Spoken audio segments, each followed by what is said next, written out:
Guyyaan irraa bitootessa 15,2022 harka fuunee daawwattoota keenya Shiniigaa Broadcasting Service irraa oduu yeroo kanaaf qabanneen isinitti hima oduu waliin Anoliifan Margaati. Tarkaanfii waraana bilisummaa Oromoo cinatti Oromiyaa bakkoota garaa garaatti jajjabeef qeerroon bilisummaa Oromoo tarkaanfii ofiitisuu fudhachaa jiru.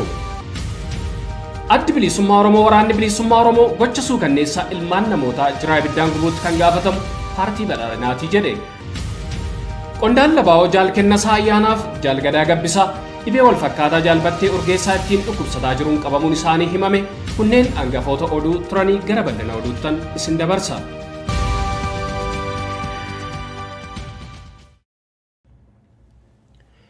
Tarkaanfii waraana bilisummaa Oromoo cinatti Oromiyaa bakkoota garaa garaatti jajjabeef qeerroon bilisummaa Oromoo tarkaanfii ofittisuu fudhachaa jiru. Jajjabeen adda Leencaa Lixa Shaggar aanaa Jalduu ganda Sariitii bakka addaa Bosona Abbaa Jootee jedhamuun beekamu guyyaa kaleessaa to'atee kan ture yoo ta'u, yeroo ammaa kana immoo magaalaa Sariitii seenuun humna bilxiginnaa magaalattii qubatee ture dhabamaa gochuu beeksisee jira. Tarkaanfii kana hordofee yeroo ammaa daandiin Giinciif Jalduu Coobe akkasumas Gindabaratti wal quunnamsiisu waraana bilisummaa Oromoon to'atamuun gargar citee jiraachuu odeessachii ba'aa jiru ni agarsiisa. Oduma wal fakkaatu Wallagga Ba'aanaa Sibusree ganda Jaarsowaamaa bakka Qunnii Fincaatti uummanniif qeerroon tarkaanfii ofirraa ittisuu fudhateen waraana bilxiginnaa torba ajjeesuun tokko fayyaatti booji'anii jiraachuun beekameera. Addi bilisummaa Oromoo waraanni bilisummaa Oromoo gocha suukanneessaa ilmaan namootaa jiraa ibiddaan gubuutti kan gaafatamu paartii badhaadhinaatii jedhe. Ibsicha akka ittaanutti isiniifan dhiyeessa. Waraabbiin suur-sagalee yookaan viidiyoo daqiiqaa 5 kan humnoonni nageenyaa Abiy Ahimadiif murnoonni deeggartoota isaa akka feeteen bulan dhala namaa jiraa ibiddaan gubanii ennaa ajjeesan mul'isu. Bitootessa 11,2022 irraa eegalee marsaalee hawaasaa irra naanna'aa jiru xiyyeeffannoo keenya alaan harkisee jira. Gochaan bineensummaa hojii jabana dhagaa fakkaatu kan jumlaan raawwatame kun gaaffilee dhala namaa ta'uun maal jedhan illee kaasee jira. Viidiyoo taatee sana mul'isu daawwatanii xumuruun akkaan ulfaataadha. Gochaan sun ilma namaa miirri namummaatti dhaga'amu kamuu kan marrumaan gubuudha.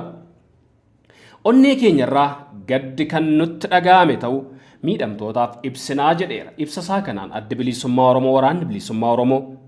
Gochaan ammeenyaa kun humnoota nageenyaaf tuuta namoota nagaa fuulduratti raawwachuun isaa immoo akka malee rifachiisaadhaa kan jedhe addi bilisummaa Oromoo waraanni bilisummaa Oromoo kanneen gocha sanatti hirmaatanis dhala namaati jedhanii amanuun ni ulfaatas miti jedhanii jala muruuf wanti nama dandeessisu homtuu hin jiru jedheera.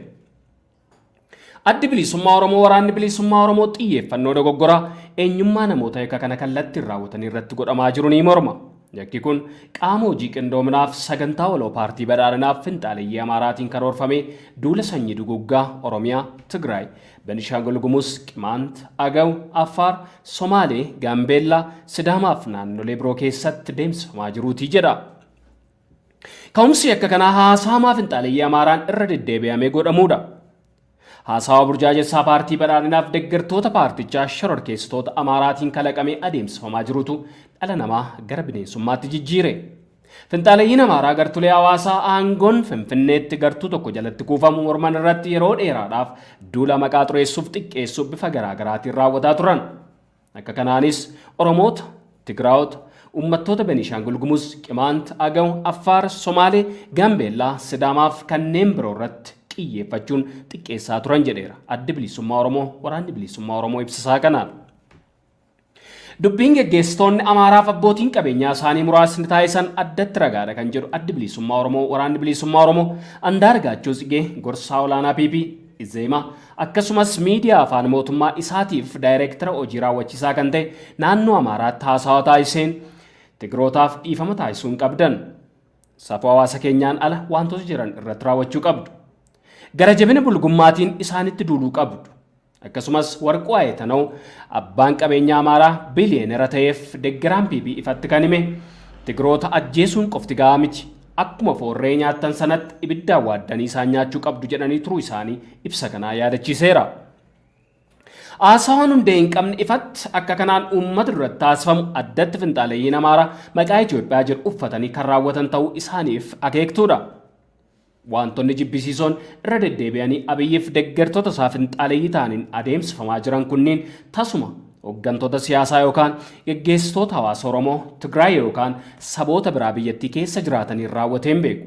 Kanaafuu eenyummaa namoota harki isaanii abidda nama fayyaa ta'etti qabsiisuun gocha suukanneessaa raawwatan kanneeniin alatti imaammannii fi haasawaan akkasumas qaamoti nageenyaaf milishaan cufti kan mataan paartii badhaadhinaa Abiyyi Ahmed bobbaaseef deeggartoota isaa leellistoota sirna nafxanyaatii jedheera adda bilisummaa Oromoo waraanni bilisummaa Oromoo ibsa balaaleffannaa kanaan.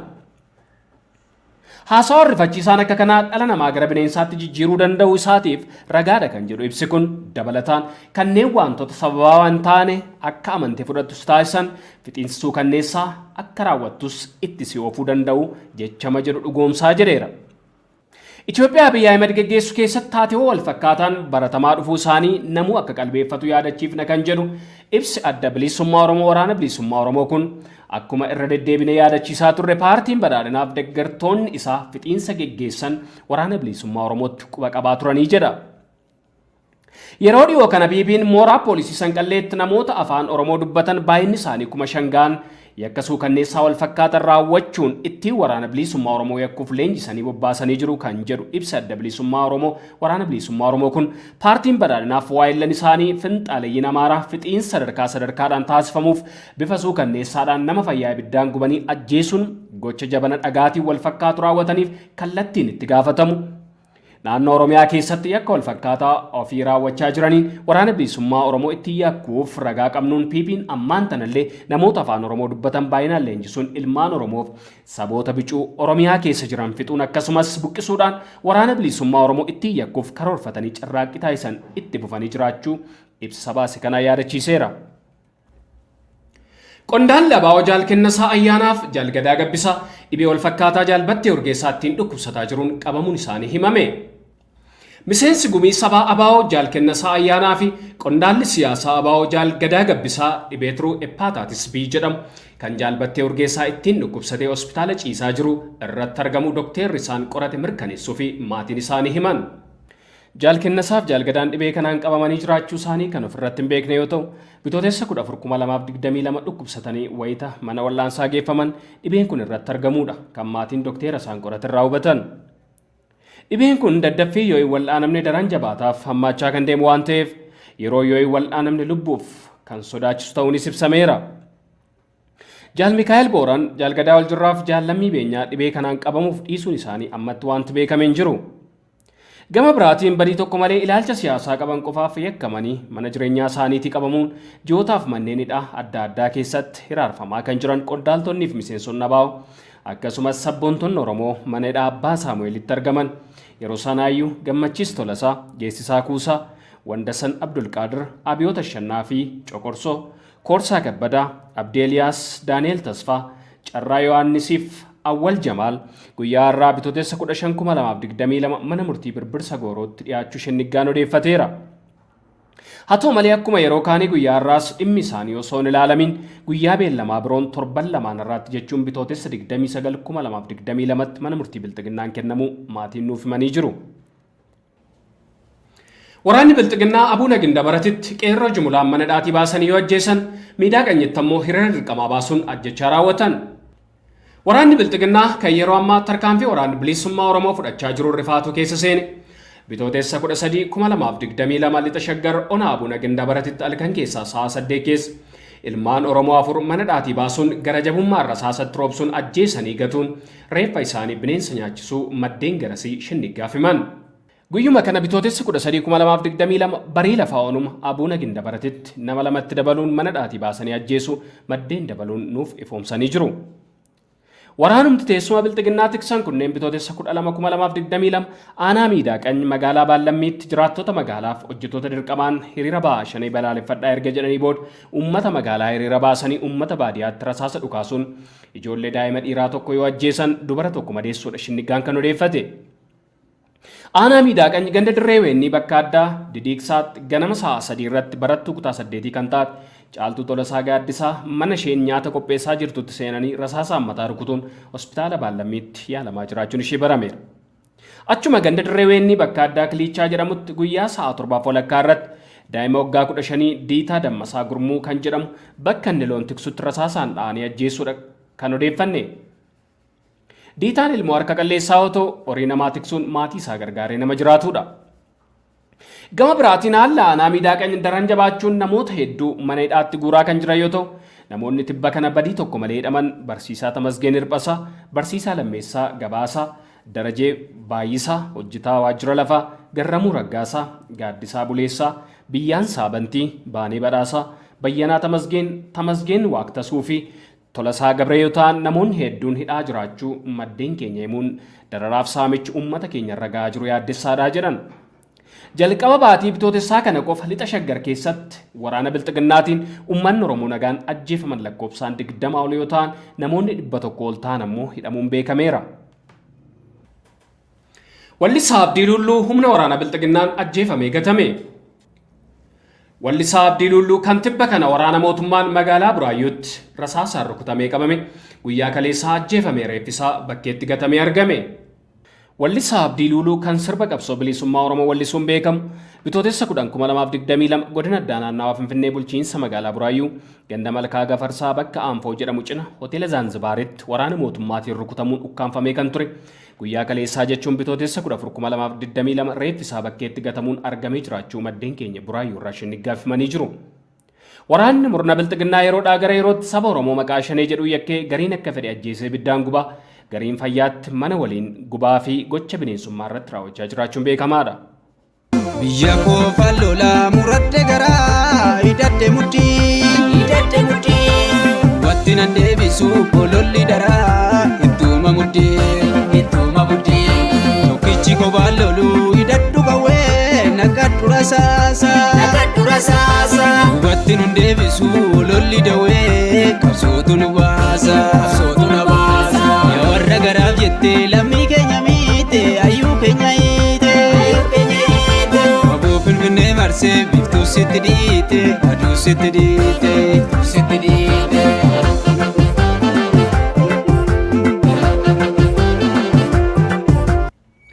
Muddamni Yuunivarsiitii Finfinnee caffee Araaraatti mudate jabaatee itti fufe. Tibba darbee barattoonni Amaaraa mooraa Yuunivarsiitii Finfinnee caffee Araaraa yookaan kiiloo 6 waraqaa arrabsoo sanyummaan barattoota Oromoo arrabsu mooraa keessa facaasuun walitti qabate barattoonni Oromoo fincila kaasuun hiriira nagaa ba'uun ni yaadatama. Pirezidaantiin mooraa Yuunivarsiitii Finfinnee caffee Araaraa yookaan kiiloo 6 rakkoo uumame sanaaf furmaata kennuu dhabuun bitootessa 12 halkan sa'a 4tti barattoonni Amaaraa meeshaa qara qabuuf dullaa guurratanii doormii barattoota Oromoo cabsuuf yaalanis barattoonni Oromoo dura dhaabachuu yeroo ofirraa deebisan poolisiin federaalaa barattoota Amaaraa irra goruun reebicha raawwataniin barattoonni Oromoo hedduun akka miidhaman maddeen nuuf himaniiru. Walitti bu'iinsi kun itti fufuun bitootessa 13 dheengadda galgala ijoolleen Amaaraa doormii barattoota Oromoo deemuun reebicha raawwachuuf yeroo jedhanitti barattoonni Oromoo ofirraa ittisuu yoo yaalan poolisiin federaalaa ammas gidduu seenuun dhukaasa baneen ijoollee Oromoo hedduu reebuun kaanis qabanii hidhuun halkan mana hidhaatti reebaa bulan jedhu. Barattoonni miidhaman hedduu ta'us odeeffanneerra. Akka barattoonni Oromoo moorichaa jiranitti sababa rakkoo nageenyaatiif qofaa deemuun hin danda'amu. Keessumaa barattoota shamarranii Oromoo ta'an irra miidhaa cimaa fi doorsa guddaatu gahaa jiras jedhu. Bulchiinsa yuunivarsiitichaa jalaa hanga walitti leellistoota sirna xanyaan kan guute yoo ta'u, akka walitti bu'iinsi kun hin uumamneef wantoota walitti bu'iinsaaf sababa ta'an kanneen akka alaabaa lummuxxii qabachuu, kutaa yookaan naxalaa alaabaa lummuxxii qabus mooraa keessatti uffachuun hin danda'amu jechuun beeksisa baasee ture. Haa ta'u malee barattoonni Amaaraa yeroo alaabaa sana qabatan seera baasee hojiirra oolchuu dhabuun yuunivarsiitichi dubbiin kun akka babal'atuuf sababa ta'eeraa jedhu barattoonni. Haala yuunivarsiitii Finfinnee caffee Araaraa yookaan kiiloo 6 hedduu yaaddessaa yoo ta'u, barattoonni Oromoo hedduun miidhamanii yaalallee dhorkamaa jirus jedhu maddeen keenya.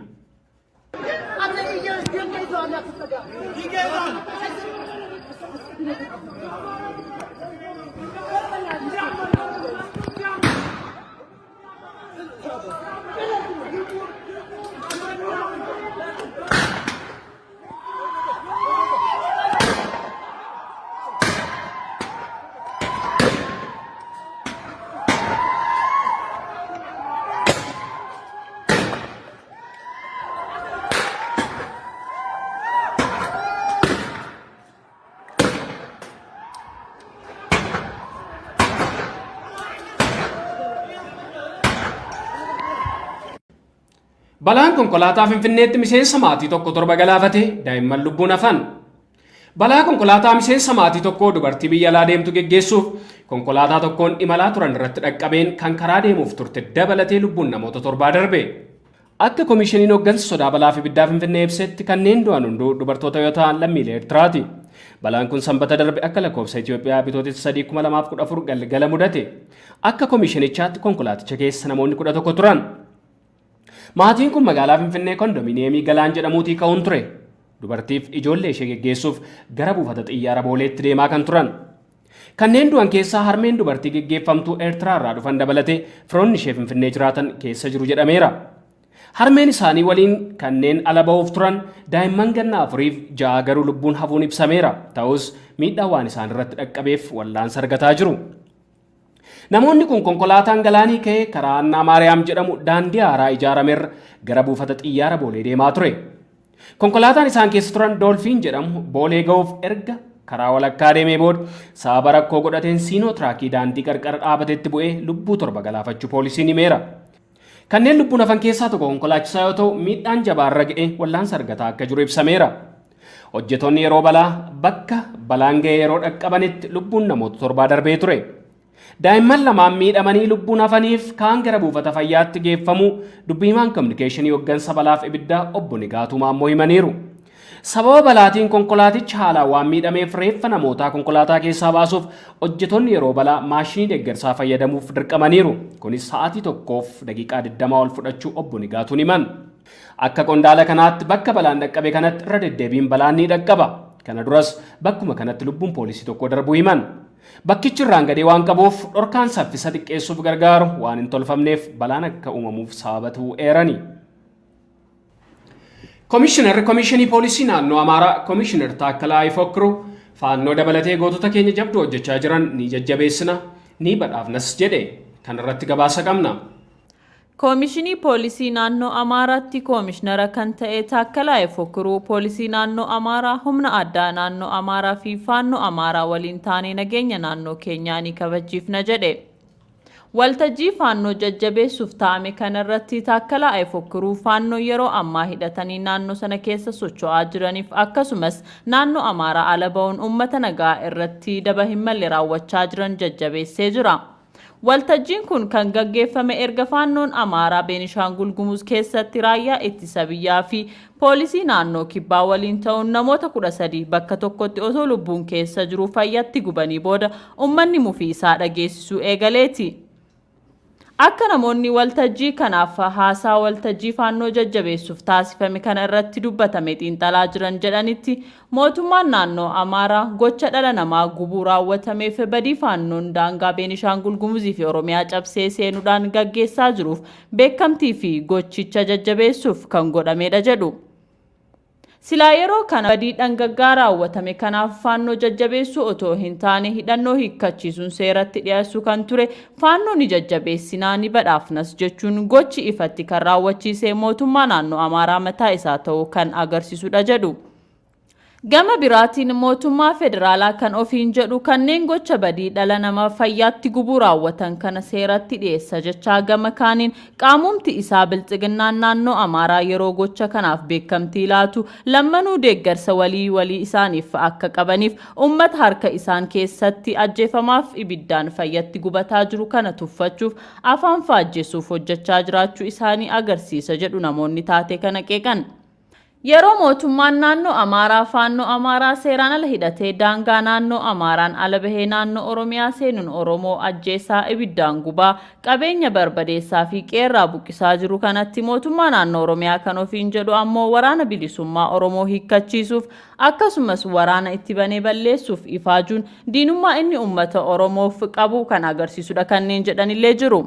Tibba faannoon Amaaraa yakka gogaa ija addunyaa duratti fudhatama hin qabne raawwachaa jiru mootummaan naannoo Amaaraa jajjabeeffamaa fi badhaafamaa jiru kanatti waraanni bilisummaa Oromoo yakka kamiinuu himatamee hin beekne Oromiyaa keessatti mootummaa naannoo Oromiyaa naannoo Amaaraa waraana Shaabiyaa raayyaa ittisa biyyaa fi kanneen birootiin itti duulamee lolamaa jira.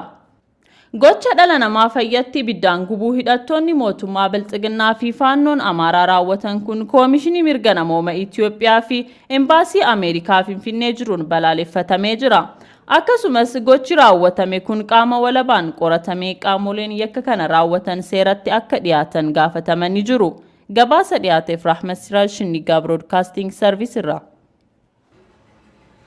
Gara oduu biyya alaatti yeroon isin dabarsuu Soomaaliyaan ammas guyyaa filannoof qabamee dabarsuufi.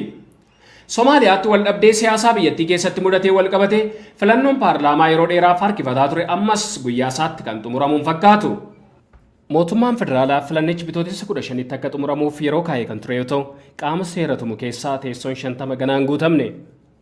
Kunis yeroon filannoo pirezidaantii biyyattii kan miseensota mana mareetiin filatamuu itti geggeeffamu irratti dhiibbaa akka taasisu yaadama.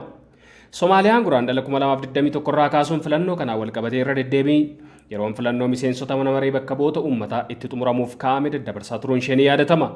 Hanga ammaattis teessoo mana marichaa 275 keessaa 220 filatameera.